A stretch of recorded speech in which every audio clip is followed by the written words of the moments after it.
Hey guys, Dan Bradbury here, and on today's episode of the podcast, I'm joined by a very special guest, my client and friend, Darren Hill. He built a fascinating education business, but here's the remarkable part. We started working together in April last year, and by, I think it was November last year, Darren successfully exited it for a multi-seven-figure sum. And in this episode, we're going to unpack that journey. How did he grow the business? What made it valuable to potential acquirers? How it was prepped for sale and what that process was like. What does life look like for him after cashing out? So whether you're an entrepreneur thinking about your own exit or you just love hearing behind the scenes stories, you're going to get a ton of value from this conversation. So with that said, Darren, thanks for joining us. Thank you for having me. So just to give a bit of context, this I think can apply to any business. So it's not really about your sector specifically, but what was the origin story? How did you end up in the kind of educational training space? What was the reason? How did you end up doing your own company? Were you always entrepreneurial, or did it kind of fall in your lap? Yeah, weird one really. So my background historically has always been the motor trade and been in car sales and then running franchise dealerships. And I guess the hobby was in the trading space and started sharing some of that, building my own community, but also whilst doing, running a big, probably $25-30 million pound turnover business in the motor trade. And then I started to question, I guess, how we're brought into the world and, you're chasing the next job. I wanted the next job. And then, your work-life balance all out of kilter. I'd leave the house at 7, get home at 7. And trading gave me that sense of, there's potentially more to life here. And then it grew into the business. So I was doing the trading and then helping others do the same. So yeah, I've not always been entrepreneurial in terms of running my own thing, but I guess I've run businesses whereby I've been able to tap into the business side, sales, marketing, leading teams. And then new director came along and disagreed on a bonus payment. And I said, you know what, I'm off. And that was probably the best thing I ever did. So I guess the metaphor and the saying of burning the boats is what I did, and went all into building my own business and doing this thing. And within 4 years, from nothing to exit in total, and lots of lessons and learning along the way. What was the point? I find, Darren, that there's normally inflection points when all of a sudden it kind of takes off, when it transitions from being a job. When was the moment when you went, holy crap, this has got legs? This isn't just about my income and earning a bit of money. This is actually, a £40 million business. At what point did you go, yeah, this could be big? Yeah, so I used to be quite clear in working in like 90-day quarterly star chunks. And, I remember back in probably 2020, 2021, starting to just explore ads. I hadn't done that before, and working out in my head, okay, let's start small. And in my head, 2 or 3 months down the line, I knew that I could, 4x, 5x the ad spend, from maybe spending $5,000 a month to ads up to like 20, 25. In the early days as well, I thought I could work everything out myself. Probably the ego was at play in terms of like, hey, I'll be able to work this out myself, pride, ego. And then I realized in the end that actually, no, I need people around me who are already doing this, who are a few steps ahead, because that's leverage and a shortcut in learning and getting the results anyway. So in terms of running the ads and people helping me, what works, how to do it, all of that stuff. So I guess probably 6 to 8 months in, I knew that I could get to a 6-figure per month revenue run rate with a very lean business, where my main cost was just the ad spend that I was spending, where there was me and one other guy, maybe 2. And then the next challenge was, what's my first proper hire going to be? Because then there were bits of the job or the business that I started to really dislike, all of the DMs or answering the same question that felt like 25 times a day, before AI chatbots and before the world we now have, which actually crazily 3 or 4 years ago didn't exist. Your ManyChat automation or all the bots you can use these days. So it was all very human, which has its benefits too. But yeah, I remember working with a different business coach before we worked together, and it was, what's my first hire going to be? And that's what helped then remove some of the stuff I didn't like, so I could really go all in more and focus on the stuff that, that did make a difference. And then it wasn't until I saw another video online for one of your previous clients that made me realize I could exit this thing. Otherwise, I probably wouldn't have been aware I could. or really contemplated it, because a lot of the business in terms of its growth from definitely the first 2-3 years was I was the face of it. It was all me, Instagram was my name. So I had to make a migration away from that into, instead of it being the Darren Show, this is a business with numerous other people, numerous other faces, that made it attractive to exit if I'd have chose to. So yeah, that was, a bit of the short story of the steps made to be able to make that happen. But I'm curious, why exit at all? Because I mean, you mentioned you saw another case study, another podcast interview of somebody else that I'd helped to exit, but you have, I don't know how specific you want to be, but you had a very successful business, very high profit margins. It was, from memory, I don't remember exactly, but mid six figures profit. It might have been higher, might have touched on 7. So it was, by most people's standards, a very lucrative business. You did have staff and systems. So, I mean, I don't know how many hours you were working, but it wasn't crazy. So by most people, you have the dream. Why not just remove yourself from the business entirely and let it kind of run without you? Why look to exit? Well, that was one of the, I could have, if it hadn't have played out, that was on the table, and maybe the person who ended up buying the business might have been that person or one of my other members of the team that could have by all means done that. The challenge I had was built around mainly me and I guess how I'm built. So I'm into the detail. I love the game, in terms of business and, it's ever moving things, the copywriting, webinars, online marketing. I love all that stuff. I don't think I'd be able to not interfere, which means it's still taking up cognitive load in the decision making, and I'd be maybe critiquing and not maybe empowering enough, because at the end of the day, I'm living it, we'd still be my business and my pressure. Whereas obviously when I worked in the past, it was a separate corporate entity and I could do my job and still treat it like my own, but without that deep feeling of pressure or that responsibility. So for me, the reason for exit was ultimately I fell out of love with it. And I look back at it and maybe question why that might be. And maybe I don't quite know the full answer, other than it could be a bit of burnout. It could have been a bit of, I was on the hamster wheel of scale, because that's what all the gurus tell you to do. When actually you end up building a business where you've got like the payroll and,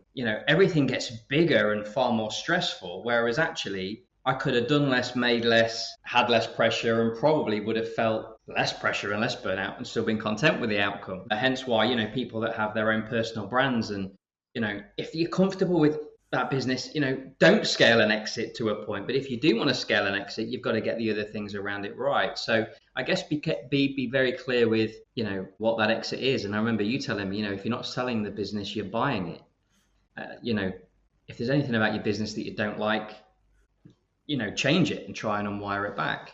But yeah, for me, it was mainly falling out of love with it, releasing, giving me back some of the cognitive load and release from the constant decisions that you're always making, and securing the future as best as possible. I've got 5 daughters. I want to be able to think that if I play my cards right here, I don't have to worry about the next 20, 30, 40 years if the way that I handle that exit is dealt with properly. Worst case scenario, I have 2 or 3 years off, right? And then you can look at doing something else. So yeah, that's probably a waffly version of why. But yeah, no, it's interesting. I think it's good for people listening to this to know themselves. I think that, in utopia, build a business and make loads of money and doesn't depend upon you, and it can keep growing ad infinitum. But the reality is, to keep the business competitive, it needs to have shit hot people in it.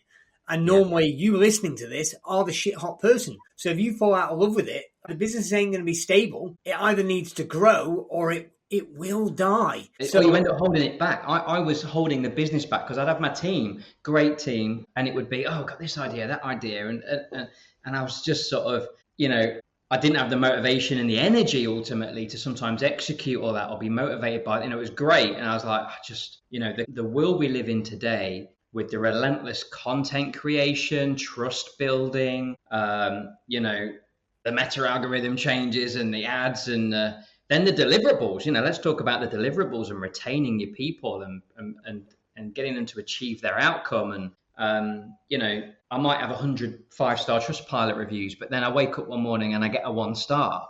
and I ignore the 99 5-stars, and that 1-star really hurts because, I take pride in what I do and what we try and achieve. And then all of that stuff sort of slowly, can grind you down a little bit. So take me to the journey now, because again, you decided that you wanted to sell or at least explore selling. We started first talking just last year, just in April. And my memory of the timeline is by the summer, we had heads of terms agreed. Yeah. And then by November was when it actually the deal closed. So talk to me about, there's a load of things I want to talk about, the buyer, where you explore, but it might be better put under the framework of what were some of the biggest lessons or the kind of key distinctions that you made throughout that process? Okay.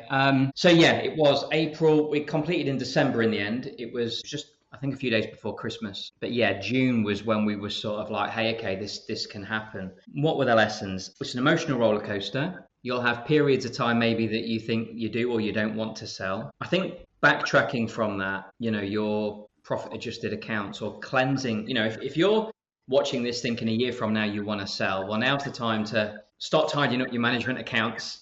Don't try and run your business so you can manage your corporation tax bill and you sort of put your coaching through it or things like that. Try and manage your business so there's less to discuss or remove or adjust to make things as clean as possible. Get a handle of your intellectual property. That was something that could have caught me out, where you think, well, I've paid somebody for that thing, that's now my thing. That might not always be the case, subject to the platform you use, the contractor you use, what's agreed or not agreed. So it's always, my lesson there is if you're going to pay for something, make sure something's signed up front to say this is your thing that you're paying for. There's risk in everything. There's risk in keeping it. There's risk in selling it. There's risk in, carrying on and running a business that you're not motivated to have.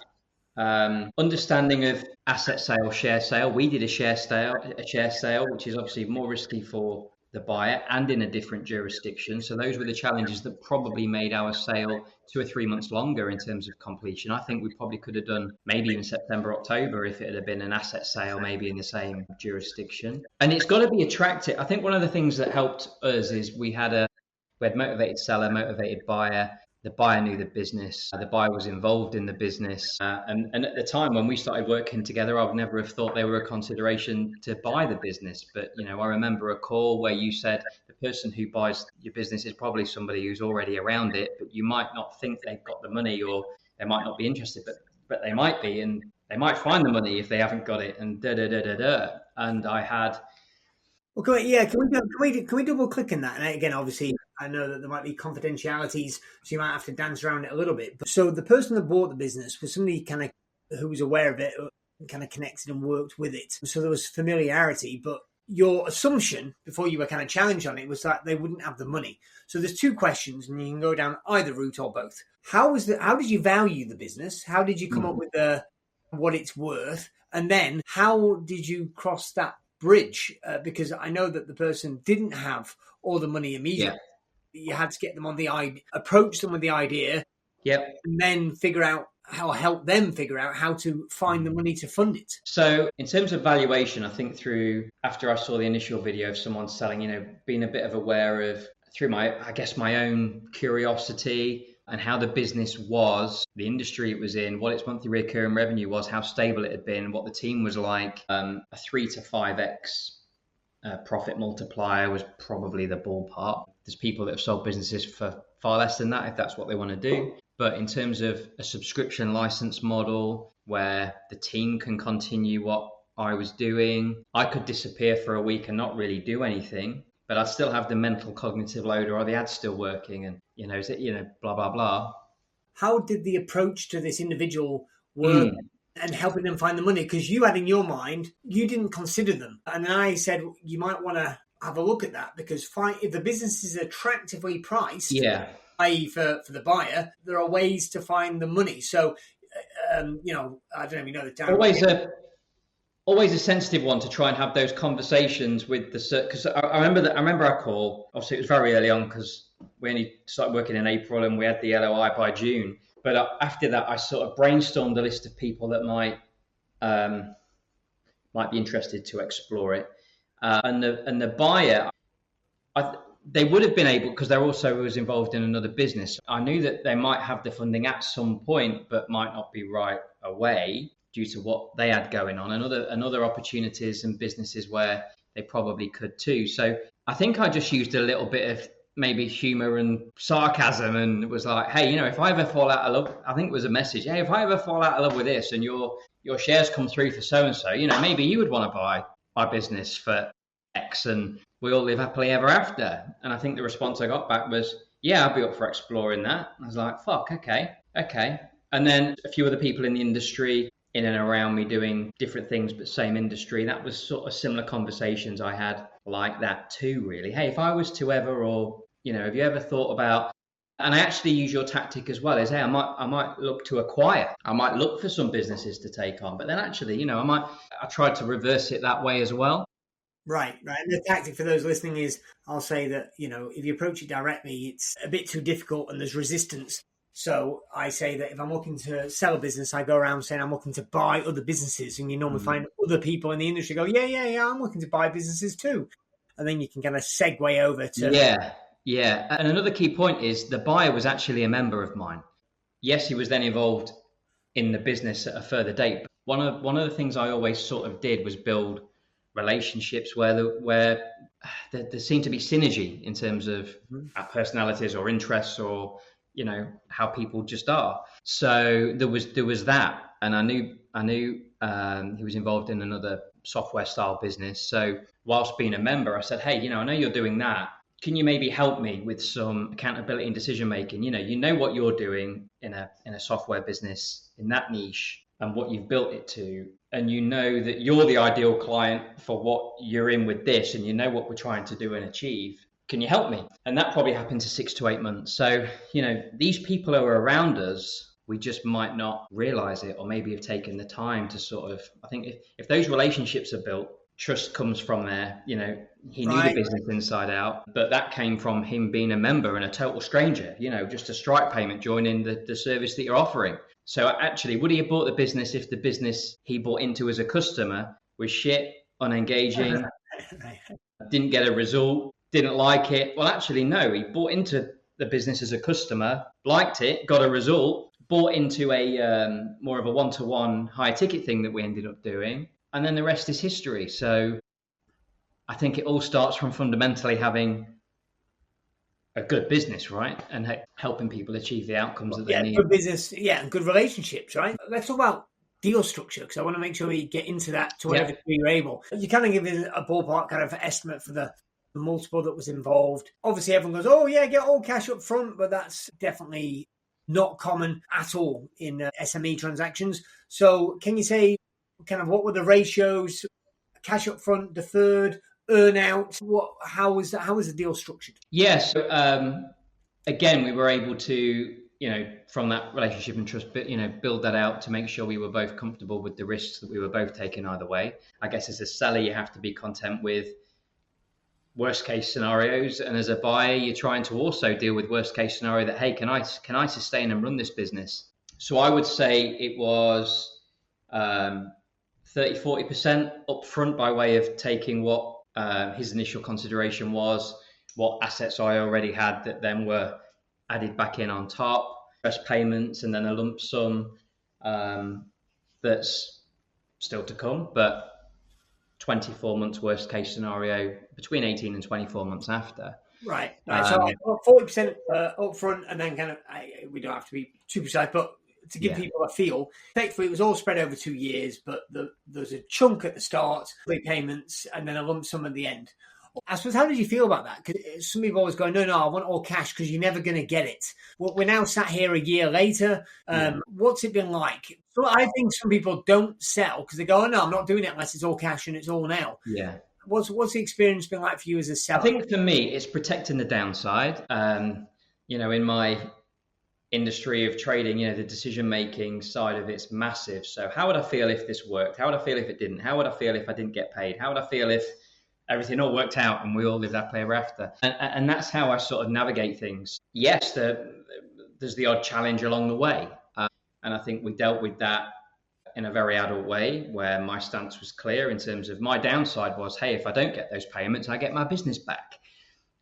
So there's pressure on the buyer to make the business work. And there are things that we don't know along the way, whether it be online advertising changes and makes things a bit harder, or trying a new offer that might not work, or you're struggling with the way either if you run sales teams or not, and getting synergy with the way that buyer wants the business to run, in terms of price point, the amount of volume and intake, and the amount of work it takes to get that.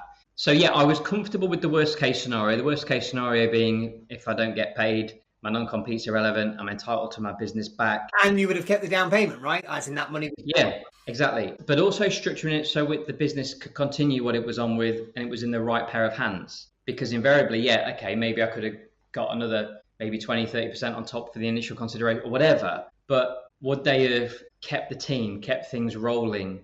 I can work with the buyer. We still exchange messages today, over certain things, and I'll share my advice, or I'll get Hormoz's new book and be like, hey, have you read the Hormoz? It's like, you could do this, you could do that. And I love maybe giving ideas and suggestions because we've still got that relationship, but without having to make the overall decision. That helped make that work because he was the right buyer. And what did it feel like? Just probably two questions to go, Darren, but what did it feel like for those that are kind of weighing up the idea of exiting? So for you, it was pretty quick, 6-7 months-ish from idea to cash in the bank, or at least the initial consideration amount. When that big lump sum landed in your bank account, what did it feel like? I think a lot of people think it's euphoric, but often it's the exact opposite. What was the exit experience like for you? Weirdly flat. It's fascinating, and I know we exchanged some messages at the time, and we booked Disneyland. We went to Disneyland, I think the day after Boxing Day, which was a nice welcome distraction. And I only had a 90-day, that's what I meant to mention before, I only had a 90-day handover because he already knew the business. 90 days isn't really very long, and we managed to get everything transferred over quite quickly that at time I was quite overwhelmed with. How did we transfer the Instagram thingy account and and we navigated it and made it happen. But yeah, how did it feel? I think because my view is sometimes when I believe something's going to happen, I'm big on the old self-belief thing, same with running the business to that point to start with, whether it be your first 6-figure month or when I did a webinar and did a substantial amount of money in 2 hours. So my belief was the business was going to get sold, it was going to happen. So when it happened, it was like, okay, yeah, well, I believe that was going to happen anyway. It wasn't like there's out the blue. The biggest thing that I felt like it would feel odd to see I see their ads all the time. They follow me around. I thought that would feel odd seeing my own business with different faces advertising, the thing. But it really didn't. It really didn't. And I think that was because in the end, I built a business that was exitable, wasn't just me. And because I wasn't really massively involved in the day-to-day, I didn't miss the day-to-day when I didn't have the day-to-day anymore. If that makes sense, because I'd already exited myself to a point, I didn't then miss it when it wasn't there. The only thing I miss from time to time is the stimulation of the game. Well, you're still a young man, so what's next for you? What's next for you? And then finally, related to that is any words of wisdom for people that are sat watching this, the typical listeners, got 7-figure revenues, got profitable business, been in it for 5-10 years, and they're listening probably because they are considering exiting. Any final top tips or words of wisdom? So what my day-to-day now looks like, I'm a glorified Uber driver. For my with 5 daughters, definitely. To school and back, to club and back, whatever. Try to make sure that, that income from exit is, I'm into, I've got some different properties doing different things. I still obviously trade myself. That's what I do. And trying to turn that into a passive income that covers living expenses, and I'm not one for flash car shot. There's no Lamborghini out there or Ferrari out there yet or whatever, maybe in the future. But my priority was time freedom, not to go out there and splurge it on things that are going to impress other people. We moved house and tried to make sure that, hey, we can live and keep the time freedom going. What was the other thing? Top tips for others. Anybody can exit anything. It's just a matter of, if you're going to do it once, do it right, and increase your multiplier by building a business that is robust in all facets of every area of it, whether it be sales, marketing, deliverable, customer service, accounting, reporting. Get really into the detail and see everything as a multiplier. This is probably one of the biggest things. If you're selling a business at a 3 or 5x multiplier and you have a decision to make whether or not something is worth $3,000 a month cost. Well, it's not $3,000 a month. It's $3,000 a month times 12, which is 36,000 times by 5x multiplier. It might be, 150,000 decisions. So the small decisions are big decisions. Go away for a week and see what breaks and fix it. Surround yourself with people that have already done it, and I invested in you to help me do it, because you bought and sold loads of businesses. I wasn't going to make that happen myself in that time span. And then obviously there's loads around making sure the business isn't just reliant upon you in anything, is what you do, but be aware of that, I guess. So diarising what you do, why you do it, when you do it, and then can somebody else do that? Should they, could they, and how do you move that on? And and IP accounting and all of those details are going to be really important when you come to having the conversations where they go, hey, yeah, we're interested. Now let's break down and make sure everything you've told me is right. There's so much to it, but ultimately you eat the elephant a step at a time, don't you? Well said, my friend. Well, listen, I've loved this interview. Somebody that's done it, all right, it's not $100 million exit, but it doesn't matter. You built something, and in a very tight time window, less than half a decade, you built something, scaled it up quickly, made lots of money along the way, and then exited at a solid multiple and got out quickly and got yourself time freedom. I know you're going to be coming and talking with us at the upcoming mastermind event in December. So those listening, we'll put links in the show notes. Anybody that wants to get in touch with Darren, we can put your links in the show notes. Yeah, by all means. And I just want to say thank you. I really, really enjoyed this interview. So Darren, thank you very much. No, thank you to you, Dan. Couldn't have done it without you, mate.